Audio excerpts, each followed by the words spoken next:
kamu sudah saya ampuni. Tapi gimana cara mengampuni kamu? Ini, ada anak saya, ini anak soleh banget, baik banget, pinter banget, nggak pernah bikin dosa, pernah bikin kesalahan. Silakan untuk menebus dosa kamu, silakan bunuh anak saya. Menurut kamu gimana? You're saying a rapist murderer is going to go to heaven, and the poor innocent girl that got raped and murdered is going to be separated from heaven and go to hell?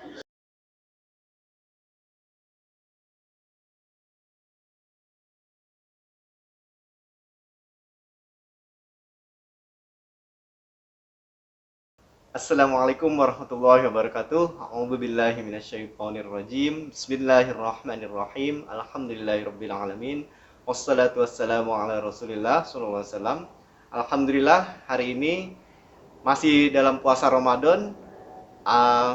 Jadi masih keadaan lapar dan haus. Mudah-mudahan ibadah kita semua diterima oleh Allah Subhanahu wa taala ya.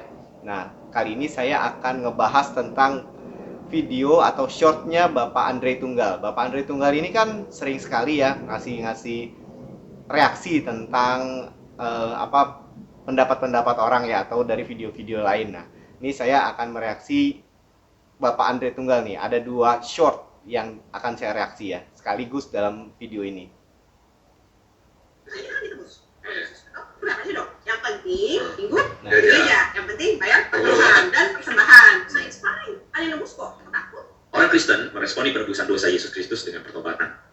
Nah ya. Dalam Roma pasal 6 ayat 12, Paulus menjelaskan dengan clear, bolehkah kita bertekun dalam dosa supaya semakin bertambah kasih karunia itu? Nah, ini mirip. Seperti orang-orang yang mengatakan, kalau gitu buat dosa aja supaya ditebus aja terus. Ini mirip manusia-manusia ini. Paulus mengatakan, sekali-kali tidak. Bukankah kita telah mati bagi dosa? Bagaimanakah kita masih dapat hidup di dalamnya? Kekristenan tidak memandang penebusan Yesus berdiri sebagai a single fact, tapi penebusan Kristus itu adalah sesuatu yang sifatnya konseptual, yang utuh, yang menunjukkan kepada kita bahwa atau ada sebuah keterkaitan dengan sebuah pertobatan dan respon hati, bahwa kita itu konsepnya adalah juga mati bagi dosa bersama-sama dengan Tuhan Yesus, dan kita hidup bangkitkan dalam hidup yang baru. Jadi bukan asal nama anugerah, bukan atas nama kasih karunia, lalu kemudian seenaknya dalam bagian yang lain teman-teman mengatakan jangan sesat, apa yang ditabur olehmu itu juga yang akan kamu tuai.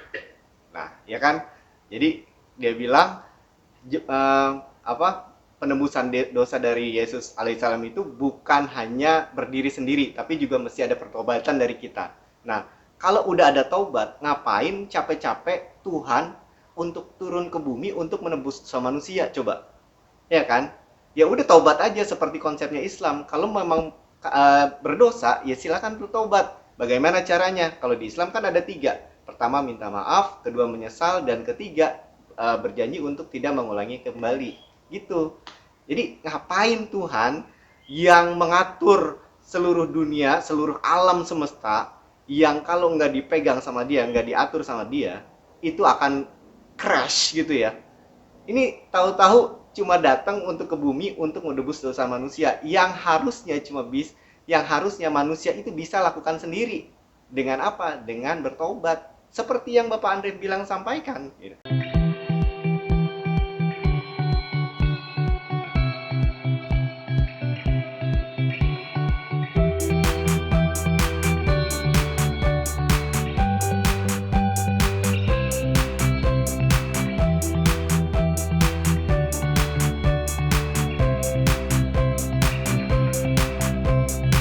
Nah, kita lihat shot berikutnya ya.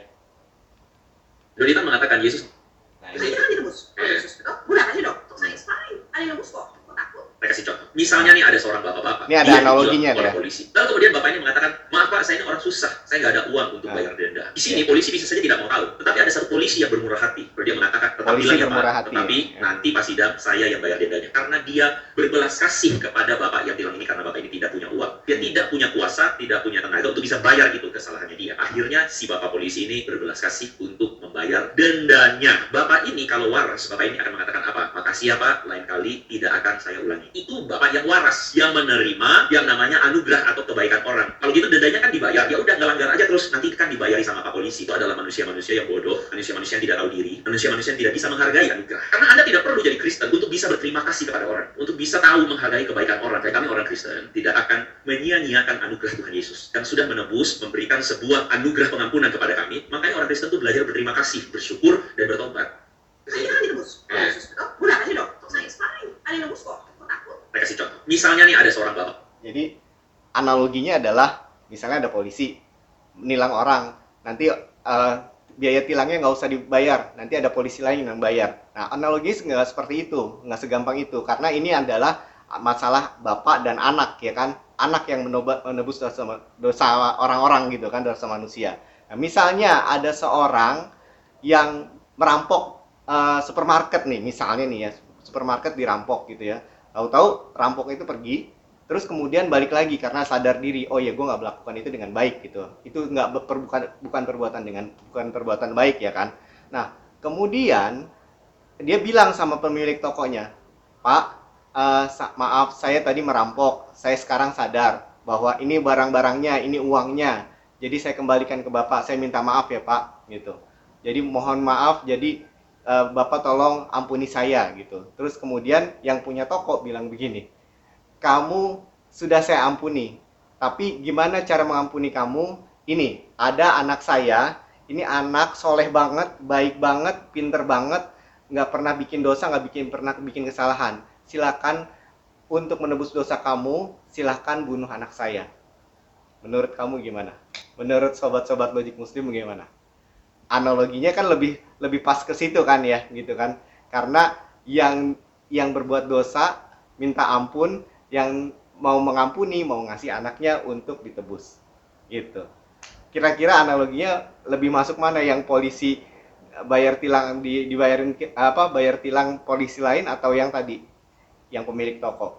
Nah ini makanya akhirnya orang-orang Kristiani menganggap semua dosanya sudah diampuni, termasuk dari video ini ya. Ini ada videonya dari Syekh Uthman Ibn Faruq, ini bagus banget. Nah, sekarang kita saksikan video dari YouTube channel One Message Foundation yang subscribernya hampir 1 juta, tapi tidak dimonetize. Jadi Syekh Uthman Ibn Faruq ini benar-benar pingin berdakwah tanpa mendapatkan apa-apa dari YouTube channel ini. Nah, ini salah satu analoginya yang mind blowing banget dah. Coba lihat ya, coba lihat nih. Scenario, right? And so there's a girl who doesn't believe in Jesus. Let's say she's Hindu, right? 14, 15, 18-year-old girl. And a Christian man, rapes and murders her. Rapes her, cuts her up, cuts her throat. But he believes in Jesus. Who goes to heaven? She doesn't believe. She does not believe in Jesus. If she has not received Yes. or trusted, believed the fact that She does not believe in Jesus. She's Hindu. Yeah. then she is eternally separated. So she's going to go to hell. And he, the murderer, rapist, is going to go to heaven. You guys, I can't believe you're telling me this. I cannot believe you're saying this. I'm really sad. You're saying a rapist murderer is going to go to heaven, and the poor innocent girl that got raped and murdered is going to be separated from heaven, and go to hell? She doesn't know the Lord. Yes. That is. Ah, You can't gimana believe that. Well, they're both gonna stand before Coba God, gimana and tuh? he's gonna be the fair and loving judge. The massacrist, rapist, murderer who raped a little girl and murdered her is going to go to heaven, and the poor innocent girl is going to go to hell? As I've been saying from Come on, the you believe that? Really? Can I ask her? Do you really believe Yang that? baju biru dongker rada-rada ragu-ragu. I just want to hear if you really believe that. I would think as a human being you wouldn't believe that, let alone a person who believes in God. Do you really believe that? Just tell me yes or no. Ragu-ragu ya dia ya. Akhirnya dijawab ya. What you're doing That right is so now. sad. No. I'm really sad. Nah, itu dia salah satunya. Jadi masuk akal nggak ya? Ada seorang perempuan, anak kecil, terus minta maaf ya, diperkosa, dibunuh. Nah, Syekh Uthman tanya, siapa anak kecil itu masuk surga atau masuk neraka? Dan orang Kristen itu masuk surga atau masuk neraka? Nah, dua perempuan ini bilang orang yang diperkosa itu akan masuk neraka karena tidak percaya Yesus menebus dosa manusia di atas kayu salib, sedangkan yang pembunuh dan pemerkosanya masuk surga. Itu analoginya yang memang benar-benar susah untuk kita masukkan ke dalam akal pikiran kita gitu loh. Coba deh pikirin lagi deh itu. Karena apa? Ini bukan apa-apa, karena kita kan ada di dunia ini untuk mempersiapkan diri hidup di kehidupan yang berikutnya gitu loh. Yang itu tuh selama-lamanya, bukan hanya sekarang. hidup ini mau berapa lama lagi sih? Bisa 10 tahun kemudian atau 20 tahun kemudian, 40 maksimal gitu kan. Di umur saya yang 44 tahun sekarang nih. Gitu. Gila.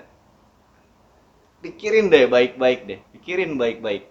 Saya bukan mencari permusuhan, tapi saya mengajak sobat-sobat Logik Muslim, viewer-viewer saya untuk sama-sama berpikir, karena banyak sekali di dalam Al-Quran perintah untuk kita berpikir sebelum semuanya terlambat. Itu aja. Mudah-mudahan bermanfaat. Wabillahi taufiq wal hidayah. Assalamualaikum warahmatullahi wabarakatuh.